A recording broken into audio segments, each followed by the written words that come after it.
Bonjour, je vous reviens, cette fois-ci au coin de Penon et Saint-Charles. Alors, l'importance de la rue Penon, c'est que c'est la rue principale de la Petite-Île.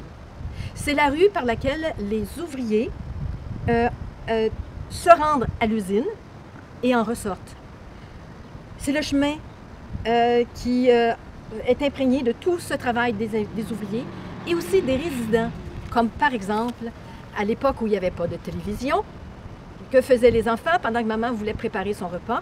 Bien, elle les envoyait dehors, s'asseoir dehors sur le petit espace qui était large comme une chaise. Et puis là, les enfants s'assoyaient bien sagement et regardaient passer les ouvriers, les écoutaient parler. Et par les témoignages que j'ai recueillis, je sais qu'ils n'osaient même pas leur parler. Ils étaient trop impressionnés par ces gens qui allaient travailler à l'usine et qui revenaient chez eux. Et tout ça était scandé au sifflet. Dans les maisons, il ne devait pas y avoir d'horloge.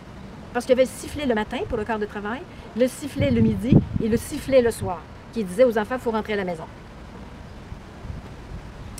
Alors, cette rue qui donne face à la Montreal Cotton, nous voyons la cheminée, c'est ce qu'il en reste, c'est ce qui a été préservé dans notre patrimoine bâti.